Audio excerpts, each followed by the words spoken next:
12 জুলাই 1975 সন আমাকে ডাকলেন বুলগেরিয়ার অ্যাম্বাসেডর, তার নাম বয়জিজ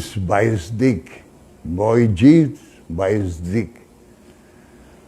তিনি হিটলারের কনসেন্ট্রেশন ক্যাম্পে ছিলেন, বেঁচে গেছেন ভাগ্যক্রমে। এক একটা আঙ্গুলের নখ তুলে ফেলতো এক এক দিন, এক একটা দাঁত তুলে ফেলতো এক এক দিন। এই কি কষ্ট দিয়েছে সেটা ওই নখের রক্ত দিয়ে দেওয়ালে তারিখ লিখে রাখতো যে নখ উড়ে গেছে, দাঁত সব ফেলে দিয়েছে।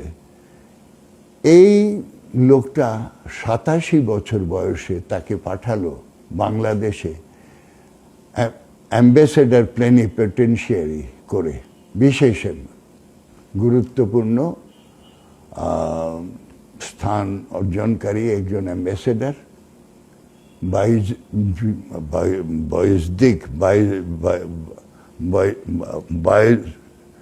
বরিস বায়েজদিক। সে ভদ্রলোক আমাকে ডেকে বলল, তোমার দেশে 1 মাসের মধ্যে একটা ঘটনা ঘটবে, সেটা হচ্ছে সরকার পরিবর্তন হবে, রক্তাক্ত একটা বিদ্রোহ হবে। নেতৃত্ব দেবে বিদ্রোহের নিম্ন শ্রেণীর এবং মধ্যম শ্রেণীর কিছু সেনা অফিসার। তারা প্রস্তুতি নিয়ে ফেলেছে। তোমার নেতাকে বাঁচাতে যদি চাও, দেশের স্বাধীনতা বাঁচাইতে যদি চাও, তুমি এটার নেতাকে গিয়ে বলো। আমি বললাম, আপনি কেন বলছেন না? আপনার দীর্ঘ ইতিহাস, সংগ্রামের ইতিহাস আছে। বলে, দেখো, ওনার কান ভারী করতে পারে এমন লোক ওনার আশেপাশে আছে। ওনাকে যদি বলে যে ভিন্ন রাষ্ট্রের আভ্যন্তরীণ ব্যাপারে হস্তক্ষেপ করছে বুলগেরিয়া, তখন কি হবে? সুতরাং আমরা শুনেছি তোমাকে উনি স্নেহ করেন, একসাথে জেলে ছিলে। তুমি যদি এই সংবাদটা পৌঁছে দাও, ভালো হয়। গেলাম 13 তারিখ। ফরাসউদ্দিন তখন ওনার পিএস, তারকে বললাম যে আমাকে সময় দেন। বলে যে আজকে না হলে হয় না। ওই যে না, দেরি হয়ে যাবে, খুব দুঃসংবাদ আছে, তাকে বলতেই হবে। তো ফরাসউদ্দিন ছাত্র ইউনিয়ন করতো, আমাকে সম্মান করতো। তিনি বললেন, ঠিক আছে, দক্ষিণ কোরিয়ার একটা বড় ডেলিগেশন 3টার পরে আসবে, 3:30টার দিকে। আপনি 3টার মধ্যেই চলে আসেন, তাহলে 20 মিনিট 15 মিনিট 20 মিনিট যা পান সময় কথা বলবেন। সে অনুযায়ী গেলাম, ঢুকলাম। উনি বসে আছেন দেখে উঠে দাঁড়ালেন, আলিঙ্গন করলেন, বললেন, কেমন চলছে দেশ? আমি, ভালো চলছে না, খারাপ খবর আছে, সেটা নিয়ে আসছি আপনার কাছে। আমি কোনো ভনিতা না করে বলছি, এটা এমন এক ব্যক্তি আমাকে বলেছেন যার জীবনে পাওয়ার চাওয়ার কিছু নাই। সেই লোক বলেছেন, বাংলাদেশের স্বাধীনতা বাঁচাও। শেখ মুজিব, তাকে রক্তাক্তভাবে হত্যা করা হবে, পরিবর্তন আনা হবে সরকারের, এটা থেকে রক্ষা করো, তাকে বুঝাও। কি বুঝাইতে বললো যে একটা বিদ্রোহ হবে, ছোট এবং মাঝারি অফিসাররা সেখানে যুক্ত হবে এবং সেখানে হত্যা করা হবে এবং পাকিস্তানি ধারায় দেশটাকে আবার ফেরত নেওয়া হবে। এইটা বলবে যে দোতলাতেও না থাকাটা ঠিক হবে না, দোতলা 32 নম্বরের। এটা যে কোনো উল্টার দিকের যে কোনো বাড়ি 3 তলা 4 তলা থেকে আপনার টার্গেট করে আপনার সেটা তাকে বেডরুমেও তাকে গুলি করে হত্যা করা যাবে। স্নাইপার শট বলে ওটারে, স্নাইপার শুটিং করতে পারবে, ওইটা খুব নাজুক, ওনাকে বলো গণভবনে থাকতে। আমি সে কথাও বললাম। উনি প্রথম রিয়েকশনটা দেখেন কি করেন, উনি পায়চারি করা শুরু করলো, উত্তেজিত হলে যা হয়। উনি বললেন আমি কিছু দিতে না পারি, স্বাধীনতা দিই নেই, জেল জুলুম খাটি নিয়ে সারা জীবন দিই নেই, ভাত কাপড় দিতে না পারি, কিন্তু স্বাধীনতা এনে দিয়েছি।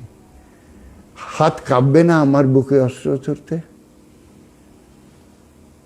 তো যাই হোক, আমি ওনাকে বললাম যে মাদক খেয়ে আসে তার হাত কাঁপবে কেন?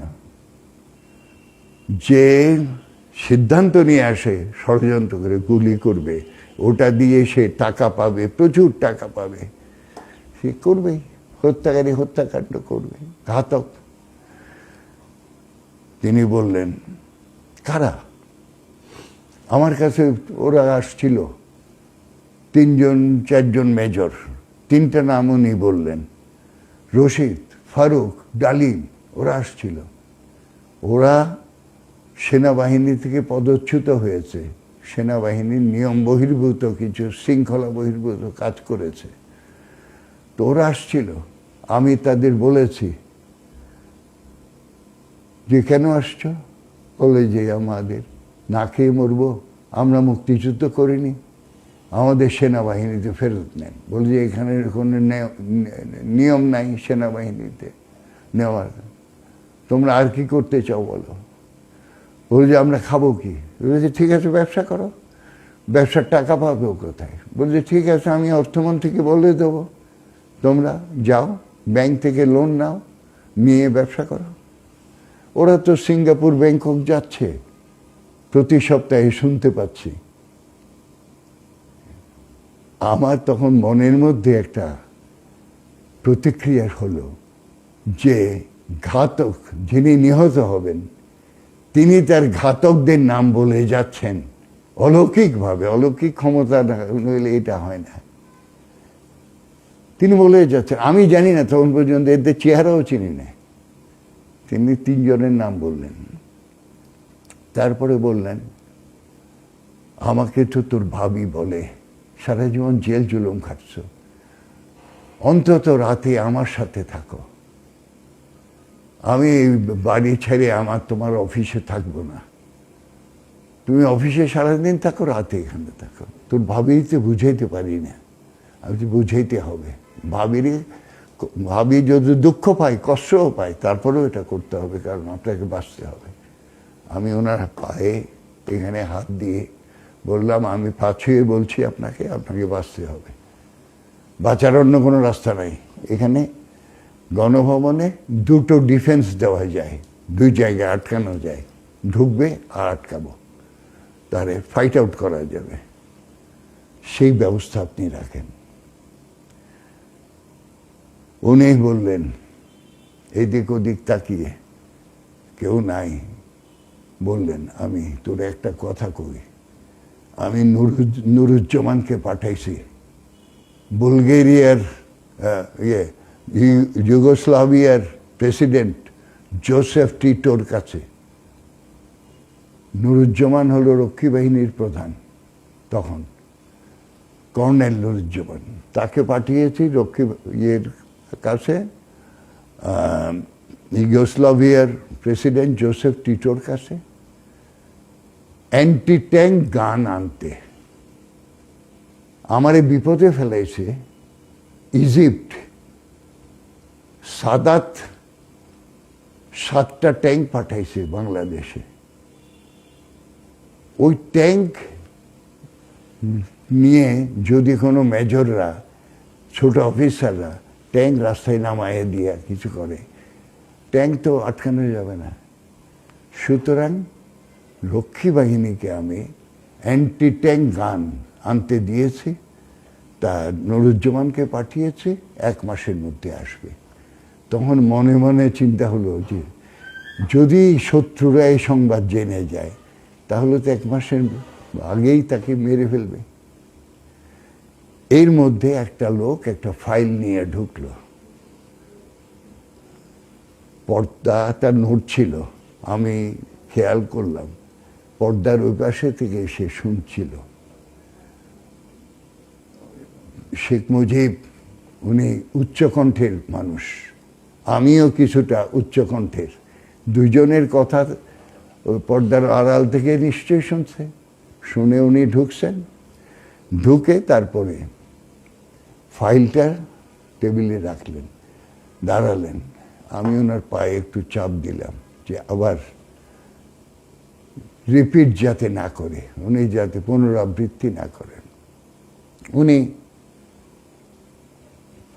বললেন, আরে ও আমার লোক, ও জেলখানাতে আমার সাথে দেখা করেছে,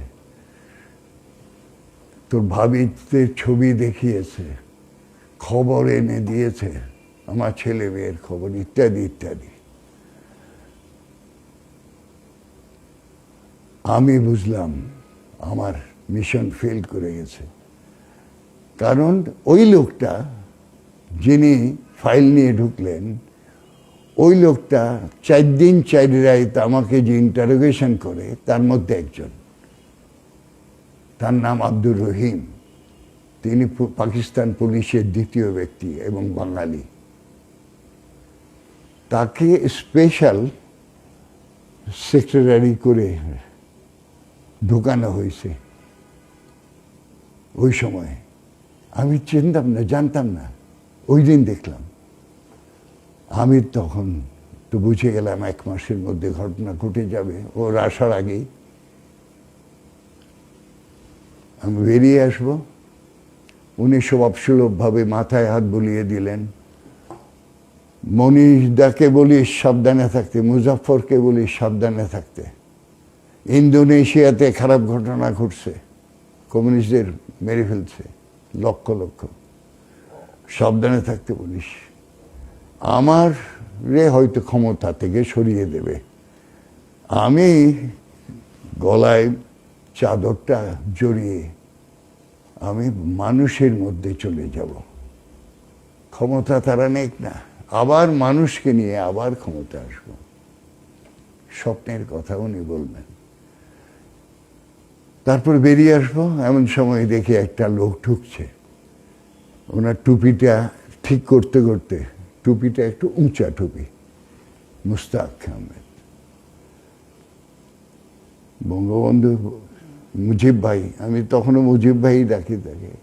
মুজিব ভাই বললেন, পঙ্কজ দেখ, আমার রিয়েকশনারি মন্ত্রী আসছে, ওর সাথে হাত মিলিয়ে যা। উনি কুটিল হেসে বললেন, মুস্তাক, যে নেতা আমি রিয়েকশনারি হতে পারি, কিন্তু আপনার জীবদ্দশায় আপনার বিরোধিতা করব না, কথা দিলাম। পরবর্তীকালে আমি স্মরণ করলাম যে খুনিও তার কথা রাখে। তিনি মরেছেন কিনা, লোক পাঠাইছে আপনার রেডিও অফিস থেকে, এই শাহবাগের রেডিও অফিস থেকে এসে বসে আছেন। উনি বিশ্বাস করতে পারেন না শেখ মুজিব মারা গেছে। লোক পাঠিয়েছে যে সিঁড়িতে যে দেহটা পড়ে আছে ওটার স্পন্দন আছে কিনা, নিথর কিনা, নিশ্চল হয়ে গেছে কিনা, এটা কনফার্ম যখন করছে, ওটা দেখে তখন তিনি বক্তৃতা দিয়েছেন রেডিওতে। খুনিও তার কথা রাখছে।